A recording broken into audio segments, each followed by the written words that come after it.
নমস্কার বন্ধুরা, Kokkalis fantasy channel আপনাদের সকলকে স্বাগত। দেখেছেন রাহির ঠিক ঠোঁটের নিচে একদম কতটা জায়গা দেখুন লাল হয়ে রয়েছে। এই জায়গাটা লাল হয়ে গেছে মানে কি বলুন তো, উল্টে পড়ে গিয়ে এরকম অবস্থা। আরে মাঝে মাঝেই আমার জিনিসপত্র, আমার জামা কাপড়, আমার জুতো সব ওদের লাগে। তো আমার একটা নাইটি নিয়ে ওরা নাচানাচি করতে করতে ব্যাস হুড়মুড়িয়ে পড়ে লাস্টে এরকম অবস্থা। দেখুন শিউলির কোলে বসে রয়েছে, সকালবেলা ঘুম থেকে উঠে শিউলি এসছে আর প্রথমেই ওর শিউলি পিপির কোলে বসে আদর খাচ্ছে। শিউলিকে এই দুটো যেরকম ভালোবাসে তেমন আবার শিউলির সঙ্গে ওদের যুদ্ধও চলে। সব কিছু নিয়েই দেখবেন শিউলির সঙ্গে ওদের যুদ্ধ। আবার শিউলিকে ছাড়া থাকতেও পারে না। যতক্ষণ শিউলি এখানে থাকে ততক্ষণ শিউলিকে জ্বালিয়ে জ্বালিয়ে খায় দুটো মিলে। আর শিউলিও আছে মুখ বুজে সহ্য করে। এদিকে দেখুন আমার রাই তখনও বিছানা ছাড়েনি, বিছানার মধ্যে অর্ধেক ভুঁড়ি বার করে শুয়ে আছে, মুখে চুষি।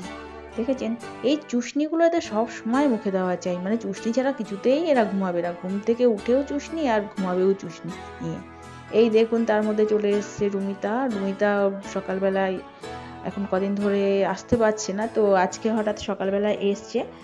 আর এই বুনিদের সঙ্গে ওর খেলা চলছে ঢোল নিয়ে।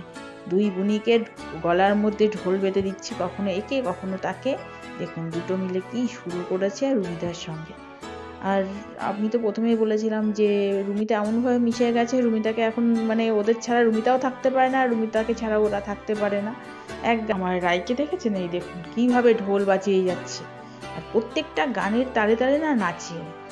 জানি না, আমার তো ইচ্ছে ছিল না যে ওকে নাচে দেবো, কিন্তু ওর যা দেখি মানে এখন থেকে যেরকম নাচে প্রচণ্ড মানে একটা যাকে বলে উৎসাহ, সেটা যা হয়ে উঠছে। তো আমি ভাবছি ঠিক আছে একটু বড় হোক তাহলে নাচেই দিয়ে দেবো। একা একাই নাচে, টিভি দেখে নাচে, গান শুনলেই নাচে, একা একাই নেচে বেড়ায় সারাদিন। মানে মোটামুটি গান চালালে সারাদিনই ও নাচবে। আর সঙ্গে ঢোল করতাল তো আছেই। দুই বোন মিলে দেখুন কি অবস্থা, একজন ঢোল নিয়ে খেলছে আর একজন পুতুলটাকে উল্টে পড়ে। আর এত মানে মানে বদমাশ হচ্ছে দিনকে দিন, কি বলবো, খুব দুষ্টু হয়ে যাচ্ছে। সব সময় শুধু মানে ঝগড়া, মানে কথা বলতে পারে না কিন্তু আকার ইঙ্গিতে এমন বোঝায় না। ওই দেখুন কিভাবে নাচছে, শুধু দেখুন হাততালি দিয়ে দিয়ে ঘুরে ঘুরে ঘুরে ঘুরে। দেখুন কে বলবে যে এখনো মানে 2 বছর হয়নি, এই সবে 20 মাস বয়স হলো এদের, তাতেই এত কিছু। এখনো তো মানে আরো দিন আছে, জানি না এরা বড় হলে কি তৈরি হবে।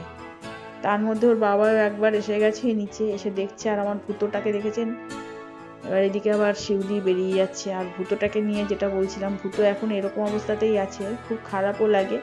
যখন যেখানে যাচ্ছি সঙ্গে করে নিয়ে যাচ্ছি। ও বোনটা ঘুমাচ্ছে তো বোনদের সঙ্গে ওকেও পাশে রাখতে হচ্ছে। বোনটা খেললে বোনদের সঙ্গে ও বাইরে এসে বসে থাকে, কারণ ও তো একটা মানে প্রাণী হলেও আমাদের সঙ্গে মিশে গেছে। আর আমি তো ভূতোকে সবসময় নিজের সন্তানের মতনই দেখি, তো কষ্ট আর সহ্য করতে পারছি না।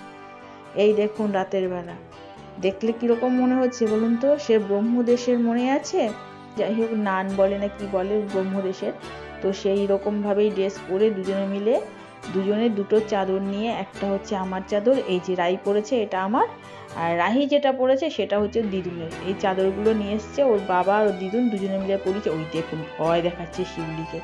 রাতের বেলা শিউলি এসছে, শিউলির সঙ্গে ব্যস্ত চলছে এদের আবার, মানে কি অবস্থা ভাবেন। আর সঙ্গে ভূতো রয়েছে, ভূতোকে বললাম তো সঙ্গে সঙ্গে সবসময় রাখতে হচ্ছে। আর এদিকে আবার ওর এই রাতের বেলা এসছে তবুও ওদের খেলতে হবে, মানে কিছুতে শিউলিকে ওরা বাড়িতে যেতে দেবে না।